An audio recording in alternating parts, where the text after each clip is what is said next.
उलगुलान के महानायक बिरसा मुंडा झारखंड की पहाड़ियों और जंगलों में जन्मा एक ऐसा महानायक जिसने अपने साहस और संघर्ष से ब्रिटिश शासन को चुनौती दी। हम बात कर रहे हैं बिरसा मुंडा की, जिन्हें उनके अनुयायियों ने धरती आबा भगवान बिरसा मुंडा के रूप में पूजा।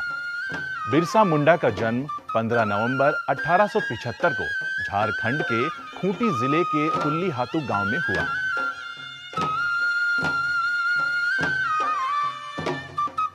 बिरसा का बचपन भेड़ बकरियां चराते, बांसुरी बजाते और स्थानीय अखड़ा में नाचते गाते बीता था।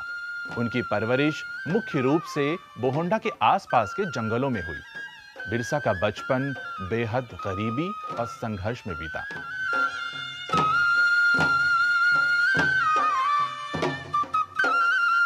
बचपन में ही बिरसा ने अतीत में हुए मुंडा विद्रोहों की कहानियां सुन ली थी। उन्होंने कई बार समुदाय के सरदारों को विद्रोह का आह्वान करते देखा था। बिरसा के समुदाय के लोग ऐसे स्वर्ण युग की बात किया करते थे जब मुंडा लोग दीकुओं के उत्पीड़न से मुक्त थे। सरदारों का कहना था कि एक बार फिर उनके समुदाय के परंपरागत अधिकार बहाल हो जाएंगे। वे खुद को मूल निवासियों का वंशज मानते थे और अपनी जमीन की लड़ाई यानी कि मुल्क की लड़ाई के लिए लड़ रहे थे। इन वीर गाथाओं ने लोगों को अपना साम्राज्य पाने के लिए प्रेरित किया।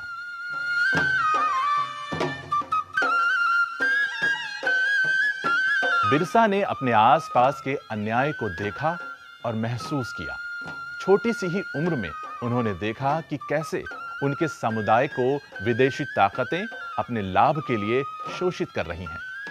उनके जीवन की परिस्थितियां कठिन थीं, लेकिन यही संघर्ष उन्हें आगे चलकर एक बड़े आंदोलन का नेतृत्व करने की प्रेरणा देता है। यह वह समय था जब ब्रिटिश शासन का प्रभाव तेजी से बढ़ रहा था और आदिवासी समुदायों को अपनी ही भूमि और अधिकारों से वंचित किया जा रहा था। धीरे धीरे ब्रिटिश मिशनरियों ने आदिवासी समाज में अपने धर्म का प्रचार शुरू किया था। बिरसा ने मिशनरी स्कूल में दाखिला लिया, जहां उन्होंने पढ़ाई के साथ साथ धर्म के विभिन्न पहलुओं को समझा। बिरसा का परिवार उनके जन्म के पहले ही ईसाई धर्म स्वीकार कर चुका था। 1886 से 1890 तक बिरसा चाईबासा के जर्मन मिशनरी स्कूल में पढ़े। बाद में मिशनरियों से मुंडा सरदारों का संबंध विच्छेद होने के बाद बिरसा का मिशनरियों के प्रति विचार बदला और वे मुंडा सरदारों के साथ उनके आंदोलन में शामिल हो गए।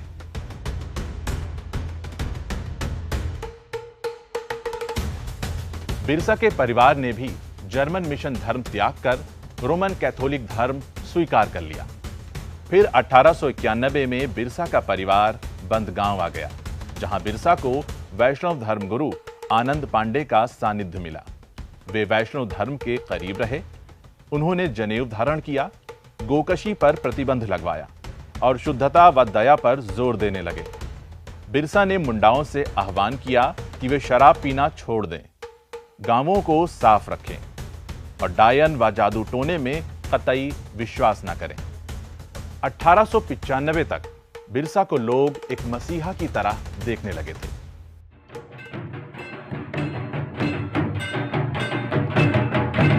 दूर दराज से लोग उनके पास अपनी समस्याओं के निदान के लिए आने लगे थे। स्थानीय लोग बिरसा को धरती आबा एवं ईश्वर के दूत के रूप में मानने लगे। उन्होंने एक नया धर्म शुरू किया जो बिरसाइत कहलाया। ये धर्म प्रकृति को समर्पित है। इसे मानने वाले लोग प्रकृति की पूजा करते हैं। आगे चलकर बिरसाइत के हजारों अनुयायी हुए। आज भी झारखंड में बिरसाइत धर्म को मानने वाले अनुयायी हैं। यहीं पर बिरसा ने महसूस किया कि उनका समुदाय विदेशी मिशनरियों और जमींदारों के शोषण का शिकार हो रहा है। उन्होंने धीरे धीरे अपने लोगों को जागरूक करना शुरू किया और उन्हें एकजुट होने के लिए प्रेरित किया। बिरसा ने आदिवासियों के अधिकारों के लिए संघर्ष का बिगुल बजाया। उलगुलान यानी विद्रोह का आह्वान किया। उनका उद्देश्य स्पष्ट था, अपने लोगों को उनकी भूमि और अधिकार वापस दिलाना। बिरसा ने अपने भाषणों में सभी को संगठित होने और अपनी संस्कृति, अपनी परंपराओं के साथ जुड़े रहने का संदेश दिया। उन्होंने कहा कि हमें अपने अधिकारों के लिए खड़ा होना है, जिसके परिणाम स्वरूप बिरसा और उनके अनुयायियों ने ब्रिटिश शासन और उनके समर्थकों के खिलाफ खुलकर विद्रोह किया। उन्होंने जमींदारों, ठेकेदारों और अन्य शोषणकर्ताओं के खिलाफ आवाज उठाई। उनका यह आंदोलन न केवल राजनीतिक विरोध था, बल्कि एक सांस्कृतिक पुनर्जागरण भी था, जिसमें मुंडाओं को अपनी पहचान, सम्मान और परंपराओं के संरक्षण का संदेश दिया गया। उनके क्रांतिकारी विचारों और प्रभाव से ब्रिटिश सरकार परेशान हो गई थी। अंततः उन्हें गिरफ्तार कर लिया गया और जेल में डाल दिया गया। लेकिन उनका आंदोलन, उनका उलगुलान थमा नहीं। जेल में भी बिरसा का हौसला कम नहीं हुआ। उन्होंने अपने साथियों को संघर्ष जारी रखने का संदेश भेजा। उनकी गिरफ्तारी ने उनके आंदोलन को और तेज कर दिया। 9 जून 1900 को बिरसा की मृत्यु जेल में हो गई। उनकी मृत्यु के साथ ही एक महानायक का अंत हुआ, लेकिन उनके विचार और उनका संघर्ष आज भी आदिवासी समाज के दिलों में जीवित है। भारत सरकार के सकारात्मक प्रयासों का ही परिणाम था कि वर्ष 2021 में माननीय प्रधानमंत्री ने बिरसा मुंडा के जन्म दिवस को जनजातीय गौरव दिवस के रूप में मनाने की घोषणा की।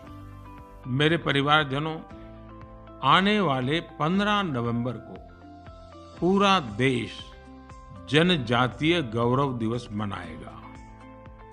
ये विशेष दिन भगवान बिरसा मुंडा की जन्म जयंती से जुड़ा है। भगवान बिरसा मुंडा हम सबके हृदय में बसे हैं। सच्चा साहस क्या है और अपनी संकल्प शक्ति पर अड़िग रहना किसे कहते हैं, ये हम उनके जीवन से सीख सकते हैं। माननीय प्रधानमंत्री संसद भवन में बिरसा मुंडा को पुष्पांजलि अर्पित करते हुए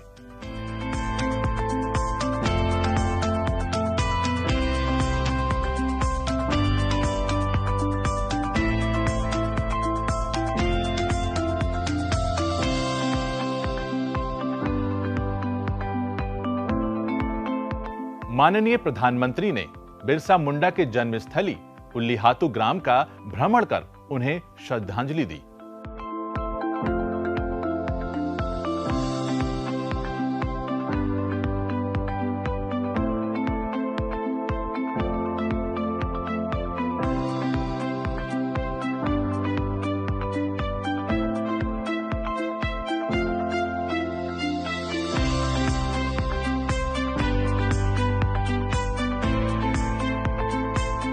माननीय प्रधानमंत्री रांची स्थित भगवान बिरसा मुंडा म्यूजियम एवं मेमोरियल पार्क का भ्रमण करते हुए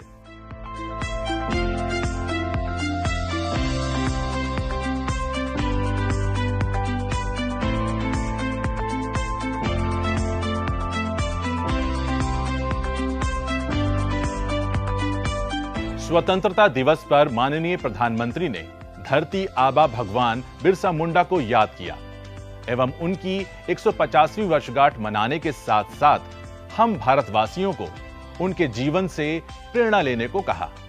अंग्रेजों के नाक को दम करने वाला हमारा देश का एक आदिवासी युवक था।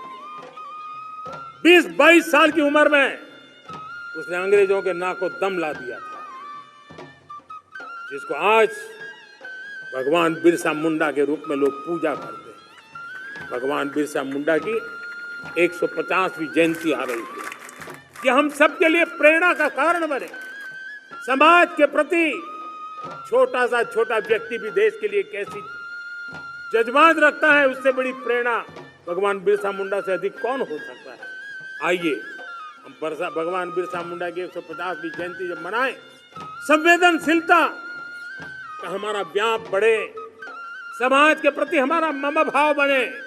हम समाज के हर व्यक्ति को, गरीबों को, दलित को, पिछड़ों को, आदिवासियों को हर एक को हम अपने साथ लेकर के चले, इस संकल्प को लेकर के चलना है। जनजातीय गौरव के प्रतीक भगवान बिरसा मुंडा को राष्ट्र ने श्रद्धांजलि स्वरूप विभिन्न संस्थाओं, योजनाओं और उपक्रमों के माध्यम से सम्मानित किया है।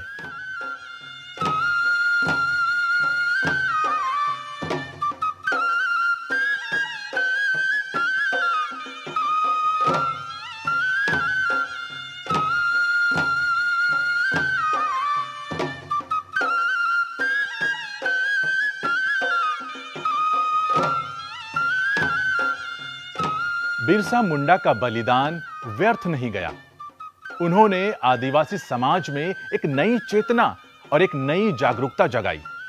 आज भी झारखंड के हर कोने में बिरसा को भगवान के रूप में पूजा जाता है।